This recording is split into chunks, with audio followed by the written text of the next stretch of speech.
जिसे हम अपनी जागरूकता, अपने भावों, विचारों और आसपास की दुनिया के साथ साथ अपने आंतरिक जगत का अनुभव करने की क्षमता के रूप में समझते हैं।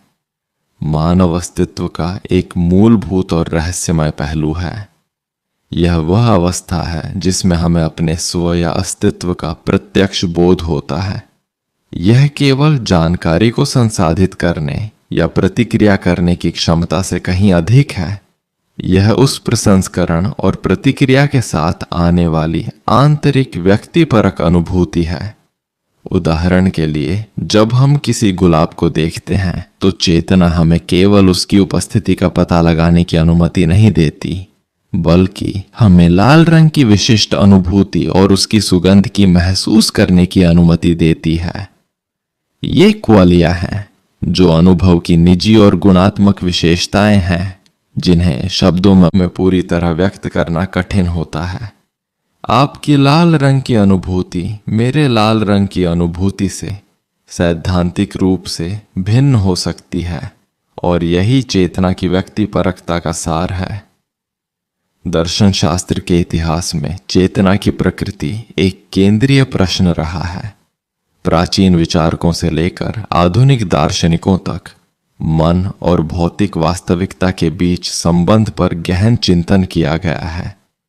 द्वैतवादी परंपरा, जिसकी वकालत रेने डेस्कार्टेस जैसे विचारकों ने की, मानती है कि मन और शरीर दो मौलिक रूप से भिन्न पदार्थ हैं। मन एक गैर भौतिक सोच वाला पदार्थ है और शरीर एक भौतिक विस्तारित पदार्थ है। इस दृष्टिकोण के अनुसार चेतना भौतिक दुनिया से अलग एक विशेष गैर भौतिक सत्ता में निवास करती है। इसके विपरीत अद्वैतवादी दृष्टिकोण विभिन्न रूपों में यह तर्क देते हैं कि वास्तविकता अंततः एक ही प्रकार की है।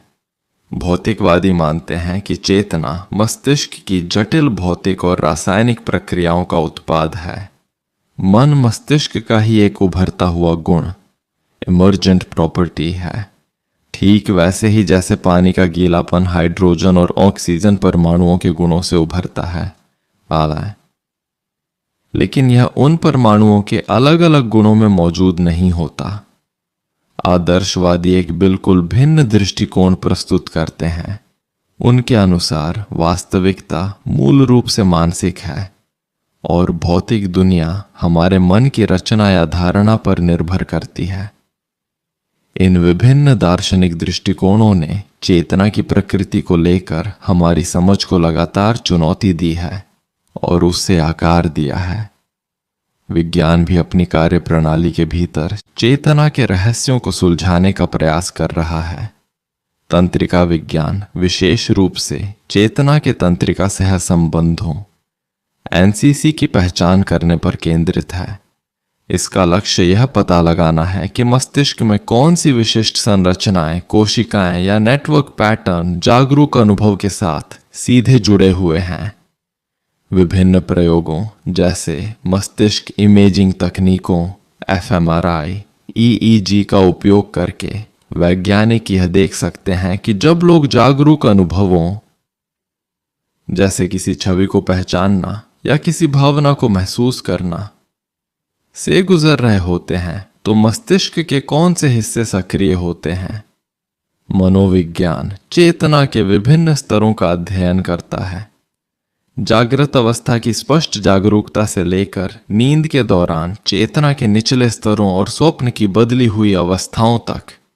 यह ध्यान, सम्मोहन या नशीले पदार्थों के उपयोग जैसी बदली हुई चेतना की अवस्थाओं का भी अध्ययन करता है, यह समझने के लिए कि चेतना कैसे संशोधित या परिवर्तित हो सकती है।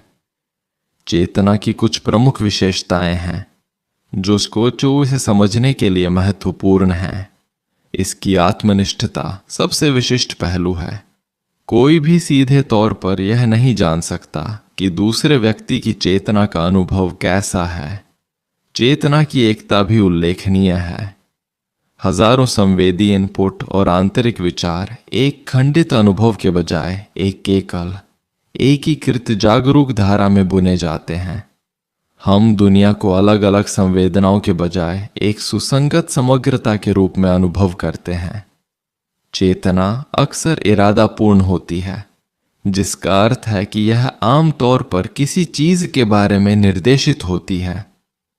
हम कुछ देखते हैं, कुछ सोचते हैं, कुछ महसूस करते हैं, और ये सभी अनुभव किसी वस्तु या विचार से संबंधित होते हैं।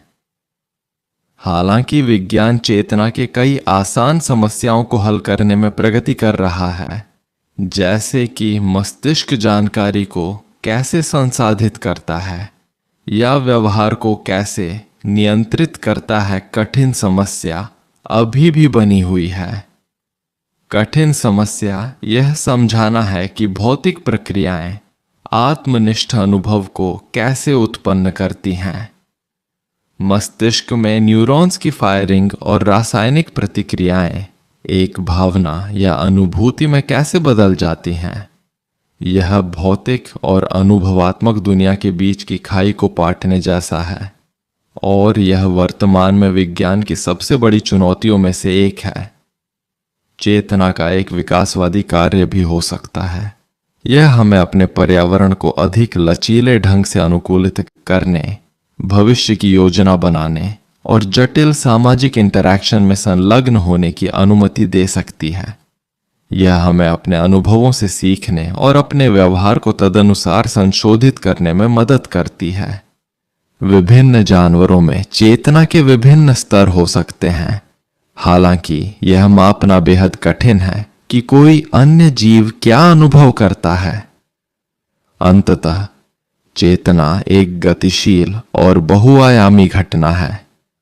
यह न केवल हमारे व्यक्तिगत अनुभवों को आकार देती है, बल्कि यह भी तय करती है कि हम दुनिया और उसमें अपनी जगह को कैसे समझते हैं।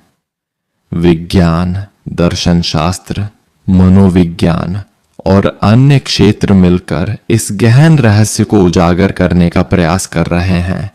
लेकिन चेतना क्या है? यह प्रश्न मानव ज्ञान की सीमाओं को चुनौती देता रहेगा और आगे की खोजों को प्रेरित करता रहेगा।